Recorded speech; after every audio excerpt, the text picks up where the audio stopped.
Il aura fallu que la polémique soit lancée par le vice-président du Conseil italien, Luigi Di Maio, du mouvement 5 étoiles, pour que les Français entendent parler du franc CFA. L'affaire est née le 20 janvier, quand Luigi Di Maio a déclaré à propos des migrants, je cite, « À partir d'aujourd'hui, ceux qui veulent débarquer en Italie, on va les emmener à Marseille. Je vais demander des sanctions contre les pays qui colonisent l'Afrique. La France imprime le franc dans les colonies pour financer une partie de sa dette. Pour laisser les Africains en Afrique, il suffirait que les Français restent chez eux. » Fin de citation. Le franc CFA, c'est le franc de la communauté financière africaine qui est le nom de deux monnaies communes héritées de la décolonisation. Le franc de la communauté financière en Afrique pour le Bénin, le Burkina Faso, la Côte d'Ivoire, la Guinée-Bissau, le Mali, le Niger, le Sénégal et le Togo. Et le franc de la coopération financière en Afrique centrale pour le Cameroun, le Congo, le Gabon, la Guinée équatoriale, la République centrafricaine et le Tchad. 14 pays en tout, pas tous francophones et ni anciennes colonies françaises, parfois protectorats allemands, espagnols ou portugais. Créé par De Gaulle le 25 décembre 1945 avec Soustelle et Pleven, le franc CFA est un outil de réaffirmation de l'autorité de la métropole sur des zones qui ont échappé à son contrôle lors de la Seconde Guerre mondiale. Ce qui pouvait se comprendre au lendemain de la guerre prend une autre tournure au moment de la décolonisation. Ce franc CFA, imprimé à Chamalières dans le Puy-de-Dôme, dans le fief de Giscard d'Estaing, ampute les pays qui l'utilisent de la marque de leur souveraineté. On gardera à l'esprit le parallèle avec l'euro.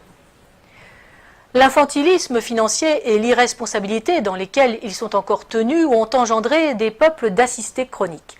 Leurs chefs d'État sont devenus des mendiants et des voleurs pratiquant d'un côté une politique de révérence envers la puissance étrangère qui les protège et qui détient leur porte-monnaie et spoliant de l'autre leur population.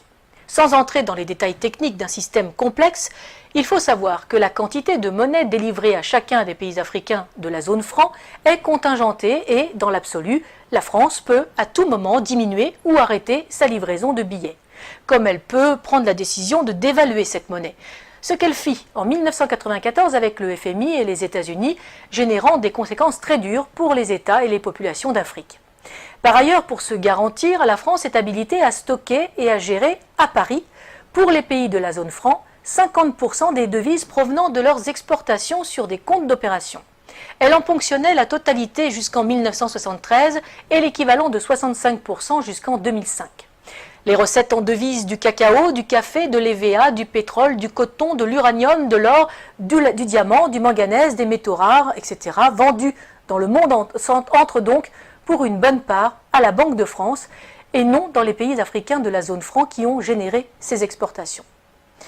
Un flux en dollars, livres sterling, yens et euros dont le Trésor français a la garde et place à son profit sur les marchés financiers internationaux.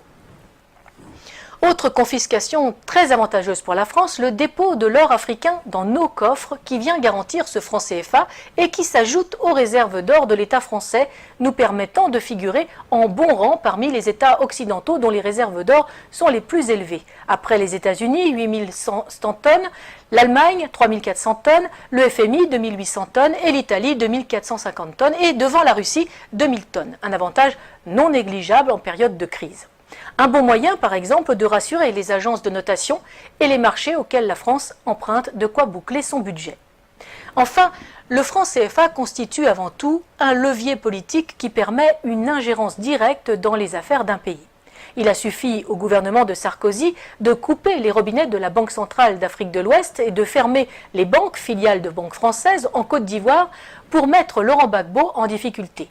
Nous aurons d'ailleurs l'occasion de revenir sur le cas de la Côte d'Ivoire et de son président légitime, Laurent Gbagbo, dans une prochaine édition. En vérité, le franc CFA n'est pas un vestige de la colonisation, c'est une privatisation de la colonisation. Elle permet à nos dirigeants de corrompre les élites africaines, d'imposer la présence des multinationales comme Areva, Total ou Bouygues dans des marchés publics africains avec des fonds publics mais des bénéfices très privés. Et les pertes parfois magistrales, comme pour Areva, que nous avons déjà évoquées sur ce même plateau, si elles sont bien à la charge des contribuables français, n'empêchent en rien le versement de commissions bien juteuses. Ce sont les mêmes multinationales qui font venir la main-d'œuvre africaine en Europe, un sous-prolétariat déraciné de pays corrompus et ruinés, une masse d'esclaves qui a l'énorme avantage de faire baisser les salaires des Européens et de mettre à mal tous les systèmes sociaux de protection, maladie, retraite, famille et les services publics. En multipliant les bénéficiaires sans apporter de nouveaux contributeurs, l'équilibre est rompu, les systèmes de protection et les services publics ne fonctionnent plus. Du coup, les bénéficiaires légitimes, les seuls contributeurs, les deux souches, n'en veulent plus et le privé peut prendre la relève et empocher de juteux bénéfices. Les délires complotistes, Charlie Hebdo, dans son édition du 27 octobre 2004, citait des propos tenus par Renaud Dutreil, alors ministre de la fonction publique, le 20 octobre à Paris, lors d'un déjeuner-débat de la Fondation Concorde. Je cite « Le problème que nous avons en France, c'est que les gens sont contents des services publics. L'hôpital fonctionne bien, l'école fonctionne bien, la police fonctionne bien. Alors, il faut tenir un discours, expliquer que nous sommes à deux doigts d'une crise majeure, mais sans paniquer les gens, car à ce moment-là, ils se recroquevillent comme des tortues. » C'était en 2004, on mesure le chemin parcouru en 14 ans. Pour que l'Europe demeure aux Européens, il faut rendre l'Afrique aux Africains, ce qui permettra de rendre les Africains à l'Afrique. Le patriotisme social et économique que le Parti de la France veut installer dans notre pays est aussi la solution pour un développement indépendant des pays africains.